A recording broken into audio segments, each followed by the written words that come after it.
Salut à tous, Jean-Pierre de teamtennis.fr. Allez, dans cette vidéo, je vous présente mon test de cette raquette, la Babolat Pure Aero VS version 2020. C'est parti!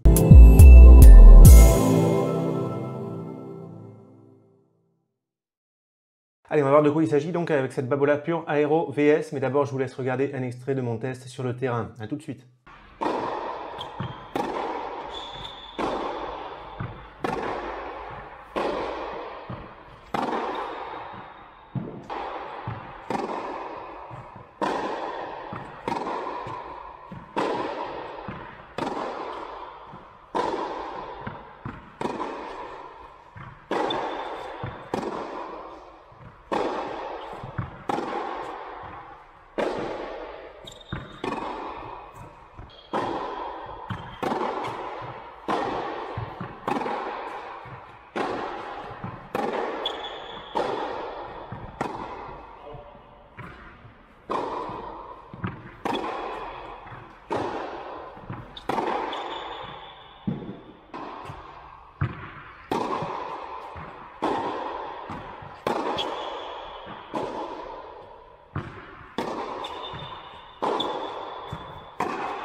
Allez, on se retrouve donc pour parler de cette Babolat Pure Aero VS que m'a envoyé Tennis Warehouse Europe pour test.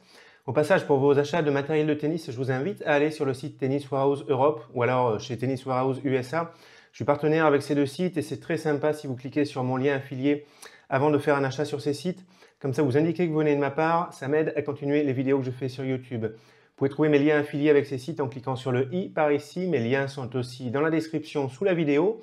Et vous pouvez aussi utiliser l'une des adresses qui s'affichent directement sur la vidéo. Allez, pour démarrer, petite présentation rapide des gammes de raquettes qu'il y a chez Babolat et de ses versions VS.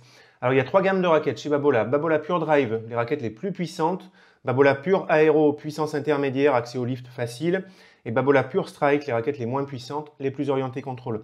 Et dans chacune de ces gammes, donc, il y a des versions VS, des versions spéciales qui sont moins puissantes que les versions classiques. Donc Babolat Pure Drive VS, moins puissante que la Pure Drive. Babolat Pure Strike VS, plus orientée contrôle, moins puissante, quand même plus dur à jouer que la plupart des Babolat Pure Strike. Et donc Pure Aero VS, une version plus exigeante, moins puissante que la Pure Aero. Allez, donc là, il s'agit de la version 2020 de la Babolat Pure Aero VS, une version qui va pas tarder à être remplacée, vraisemblablement fin août 2022, par une version qui va peut-être s'appeler Babolat Pure Aero 98, on verra ça. Mais ça faisait un moment que je voyais cette raquette et j'étais quand même curieux de tester cette version. On va regarder les caractéristiques techniques de la raquette, je vais les comparer au passage avec celle de l'ancienne version et au passage en même temps avec celle de la version classique, on va dire, de la Babolat Pure Aero. Allez, j'ai testé cette raquette avec un cordage RPM Hurricane de chez Babolat en 1 mm 25 tendu à 24 kg. On y va, poids de la raquette, 305 grammes non cordé, c'est un petit peu lourd, il faut faire attention. Babolat Pure Aero classique, c'est 300 grammes et l'ancienne version de la Pure Aero VS faisait 295 grammes, c'est quand même beaucoup plus léger, on sent la différence. 5 ou 10 grammes, on va sentir la différence. Équilibre de la raquette, 31 cm et demi, raquette non cordée, plutôt côté manche. La Pure Aero classique, c'est 32 cm, un peu plus en tête. Et c'était aussi 32 cm sur l'ancienne version de la Pure Aero VS. Swing weight, 321, 324 pour la Pure Aero classique. C'était 319 pour l'ancienne version. On est à peu près, on est sur des valeurs qui sont proches.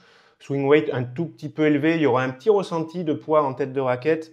Avec cette raquette, taille de tamis 632 cm², comme la version précédente. Et donc forcément, c'est différent de la Pure Aero classique qui a un tamis de 645 cm², qui sera plus puissant, qui donnera un accès au lift plus facile. Plan de cordage 16 par 20, comme sur la version précédente. Et donc c'est différent de la Pure Aero classique qui a un plan de cordage 16 par 19, donc c'est pas très éloigné. Mais 16 par 19, ça va, et en plus sur une taille de tamis plus grande, ça va donner pareil un peu plus de puissance, un peu plus d'accès au lift. Profil de la raquette, 21 en haut, 23 mm à hauteur de la zone de frappe, 22 mm en bas. C'est petit mais moyen. Heureusement qu'il y a 23 mm ici, ça va contribuer quand même à donner de la puissance. Sur la Pure Aero classique, c'est 23, 26, 23, profilé, plus épais, ça va donner plus de puissance. Et sur l'ancienne version de la Pure Aero VS, c'était 21 mm sur toute la hauteur du cadre, c'était plutôt fin.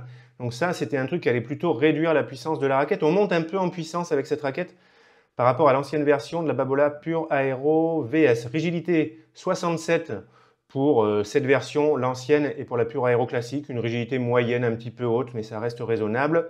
Longueur de raquette classique 68 cm5. Et ce qu'on peut dire aussi par rapport à l'ancienne version de la Babolat Pure Aero VS, c'est que c'est identique ici au niveau du cœur de la raquette. On voit ce profilé ici qui est caractéristique des Babolat Pure Aero et qui a été quand même un petit peu repris chez les Dunlop SX. Donc vraiment forme aérodynamique qui aide pour la vitesse gestuelle et pour produire du lift. Et donc l'ancienne Pure Aero VS avait un profil ici qui était plutôt carré. Ça n'avait pas la même forme ici au niveau du profil de la raquette pour le tamis. Et là vraiment ça ressemble au profil de la Pure Aero avec ce profil qui est aussi aérodynamique ici même s'il est moins épais. Et ça c'est quelque chose qui va être intéressant pour avoir un gain de puissance et un accès au lift meilleur par rapport à l'ancienne version de la Babolat Pure Aero VS. Allez les amis, on va parler un petit peu de mes sensations de jeu sur le terrain. Maintenant, je vais commencer avec la puissance de la raquette. Et je vous mets tout de suite à l'écran une comparaison en termes de puissance avec d'autres raquettes que vous avez peut-être déjà testées. Comme ça vous aidera à situer la raquette. Alors là, on est sur une taille de tamis 632 cm², moyen, un petit peu réduit. Plan de cordage 16 par 20, un petit peu resserré, même si c'est pas monstrueux, mais c'est quand même un petit peu resserré comme plan de cordage. Donc ces caractéristiques font que la raquette se trouve dans la catégorie des raquettes plutôt orientées contrôle avec une puissance réduite. Mais dans cette catégorie de raquettes, orientée contrôle, un petit peu exigeante, je trouve qu'on est sur une raquette qui donne vraiment quand même un bon niveau de puissance. Donc finalement, raquette orientée contrôle, forcément c'est moins puissant que la Pure Aero classique, mais il y a quand même toujours une bonne dose de puissance avec cette raquette que je trouve quand même pas trop dure à jouer. Personnellement, sur mon coup droit, qui manque parfois un petit peu de puissance, j'ai bien aimé la raquette, parce que j'ai un coup droit qui est lifté aussi. Donc le fait que la raquette ait quand même un bon accès au lift, je vais en reparler, ça m'aide globalement pour la puissance, donc vraiment sympa sur le coup droit. Simplement ce qui s'est passé, c'est au niveau du poids, moi je suis un petit peu limite avec un poids de 305 grammes non cordé sur la durée. Donc j'ai commencé à fatiguer un petit peu parce qu'on ressent quand même le poids de la raquette à la longue, elle n'est pas non plus ultra légère en tête. J'ai fatigué un petit peu et donc j'ai fini par perdre de la puissance en coup droit au fil de la séance. Mais quelqu'un qui est vraiment à l'aise avec un poids de 305 grammes non cordé, je pense franchement il y a un petit côté contrôle, mais il y a une bonne puissance à tirer de cette raquette. Ça a été la même histoire côté revers. Revers lifté, vraiment bonne sensation. Sur mes frappes très puissantes, sans mettre trop de lift, il y a des moments où j'ai perdu un petit peu le contrôle, mais globalement c'était bien. Et pareil, au fil de la séance, j'ai ressenti un petit peu le poids qui a commencé à me gêner. Mais ça, c'est vraiment perso. Et idem au service, qui pour moi est un point faible. Globalement, ça allait, mais je serais plus à l'aise quand même au service avec une raquette qui donne plus de puissance facile et qui est un tout petit peu plus légère, parce que comme je manque d'amplitude dans mon geste de service, avoir une raquette plus maniable, ça me permet quand même de m'en sortir, d'avoir un geste qui est relativement rapide, même si j'ai pas trop d'amplitude. Donc bilan, raquette orientée contrôle, mais dans cette catégorie de raquette orientée contrôle, il y a vraiment quand même une bonne puissance avec cette raquette. Allez, on parle un petit peu de l'accès aux effets avec cette raquette. Côté revers chopé, j'ai des très bonnes sensations. La plupart du temps, c'est le cas quand je teste des raquettes, parce qu'à la base, c'est un coup que je sens très bien. À nouveau, avec cette raquette, pas de souci, bonne sensation, bon niveau de contrôle avec la raquette. Côté lift, là, c'est intéressant parce qu'on est sur une taille de tamis un petit peu réduite, un plan de cordage un petit peu resserré, notamment par rapport à la pure aéro classique. Mais néanmoins, il y a vraiment un accès au lift qui est très très bon avec cette raquette. Vraiment, c'est intéressant. Pour moi, dans cette catégorie de raquettes, avec une taille de tamis en 632 cm², on est sur une des raquettes qui donne le meilleur accès au lift. Pour faire des petites comparaisons, il y a la Babolat Pure Drive VS qui a la même taille de tamis, qui aussi donne un très bon accès au lift. En plus, elle est un peu plus légère, elle sera plus maniable, c'est intéressant. Il y a aussi la Head Extreme Tour. Vraiment, c'est proche en termes de puissance, accès au lift, mais j'ai trouvé la Head Extreme Tour un petit peu plus légère. J'ai moins ressenti le poids de la raquette, mais on est vraiment dans le même style. Très bon accès au lift. Et sur une raquette que j'ai testée il n'y a pas longtemps, la Yonex V-Core 98, je trouve que là, l'accès au lift est meilleur et la puissance également. Donc vraiment très bon accès au lift pour une raquette de cette catégorie. Allez, maintenant en ce qui concerne la maniabilité de la raquette. Alors j'ai trouvé que c'était correct, mais moi personnellement le souci que j'ai, c'est que je suis un petit peu limite avec une raquette qui pèse 305 grammes non cordée. Donc au début ça allait, comme j'ai expliqué pour la puissance, et au fil de la séance, j'ai commencé à perdre un petit peu en maniabilité, en vitesse gestuelle. Donc je pense que c'est le poids tout simplement de la raquette qui ne me convient pas. Dans le même style de poids, j'ai testé la Head Extreme Tour, mais je pense qu'elle était plus légère, celle que j'ai eue en test, que 305 grammes. J'ai trouvé qu'elle était plus maniable, la Head Extreme Tour, en tout cas celle que j'ai eue en test, mais j'ai eu le même souci, un petit peu de poids de maniabilité avec la Yonex V-Core 98 qui est proche de celle-ci, au niveau des caractéristiques. Donc 305 grammes, moi globalement je suis un petit peu limité, mais quelqu'un qui est vraiment à l'aise avec un poids de 305 grammes non cordé, on a un équilibre vraiment qui est relativement neutre, même légèrement en manche avec cette raquette. Et globalement, la maniabilité, elle est bonne. Et en même temps, il y a un petit peu de poids en tête, ce qui permet, ça aide pour la puissance, pour l'accès au lift aussi, et aussi pour la stabilité de la raquette que j'ai trouvé tout à fait correcte. Allez, ensuite, en termes de confort, j'ai trouvé que c'était correct. Il y a un petit ressenti de vibration quand on frappe dans la balle avec cette raquette, mais vraiment, c'est pas monstrueux. Le confort, il est correct. La tolérance également. En termes de confort, pour faire des petites comparaisons avec d'autres raquettes, alors déjà, on n'est pas sur une raquette qui a des technologies monstrueuses pour absorber les vibrations, comme c'est le cas par exemple avec la Wilson Clash. Donc on est sur des sensations plutôt classiques avec un bon niveau de confort. Pour faire des petites comparaisons en termes de confort avec des raquettes similaires, je trouvais que la Head Extreme Tour était plus confortable. J'ai trouvé que la Head Boom Pro aussi était plus confortable, mais vraiment j'ai eu des super sensations avec la Head Boom Pro. Dommage qu'elle ait été un petit peu trop lourde. C'est plus lourd que ça, la Head Boom Pro c'est 310 grammes, mais j'ai trouvé génial niveau confort. Head Prestige MPL, j'ai trouvé que c'était un petit peu plus confortable, un petit peu moins de ressenti de vibration. Mais c'est différent, il y a moins d'accès au lift, c'est moins puissant, la Prestige MPL. Et la Yonex V-Core 98, peut-être que c'était un tout petit peu plus confort, peut-être que j'ai ressenti un tout petit peu moins les vibrations que sur cette raquette, mais globalement, le niveau de confort, il est correct avec des sensations classiques. Allez, petite info au passage avant de terminer concernant la taille du manche. Chez Babolat, je trouve que ça taille relativement gros. Les dernières raquettes Babolat que j'ai prises en main, c'était des manches 3, et je trouvais que ça se rapprochait vraiment d'un manche 4. Ça varie vraiment en fonction des marques. Il n'y a pas longtemps, j'ai eu une Technifibre en main, c'était un manche 3, j'avais l'impression que c'était presque du 2. J'ai des raquettes Prince en manche 3, c'est pareil, j'ai l'impression que c'est presque du 2. Vraiment, il y a des différences en fonction des marques. Chez Babolat, je trouve que ça taille relativement gros dans le doute. Avant d'acheter une raquette, prenez des raquettes en main pour bien vérifier que la taille du manche, ça vous correspond. Allez, pour terminer, à qui je conseillerais donc cette version de la Babolat Pure Aero VS? Alors déjà, pas à des débutants. Là, attention, la raquette va être trop dure à jouer. C'est quand même relativement lourd et même s'il y a une dose de puissance correcte, c'est quand même pas très puissant comme raquette. Donc débutant, on évite. Tennis loisir, on évite. Ça va être un petit peu trop dur à jouer. Donc des joueurs plutôt d'un bon niveau, au niveau de jeu intermédiaire, quand même plutôt proche de seconde série, je dirais. Je dirais plutôt avec une bonne technique gestuelle, quand même des gestes plutôt amples et relâchés pour pas trop être obligé de forcer, pour pas trop se fatiguer pour produire de la puissance avec la raquette. Donc je dirais quand même bonne technique gestuelle. Des joueurs qui sont capables de manier une raquette un petit peu lourde. 305 grammes, c'est pas super lourd, mais je trouve quand même qu'on ressent le poids de la raquette. On sent qu'on a quelque chose de solide en main avec cette raquette. Il faut être capable de manier 305 grammes non cordés sur toute la durée d'un entraînement ou d'un match. Des joueurs plutôt puissants, sans être surpuissants, parce qu'il y a quand même une bonne dose de puissance avec cette raquette, mais quand même style de jeu plutôt puissant, style de jeu moderne, agressif, lifté. Vraiment, c'est une raquette qui correspond. Des joueurs qui veulent une raquette plutôt orientée contrôle, mais qui en même temps donnent quand même une bonne dose de puissance, c'est pas ultra dur à jouer. Pareil, des joueurs qui veulent une raquette plutôt contrôle avec un tamis 632 cm² et en même temps avec un accès au lift très correct, vraiment il y a un bon accès au lift.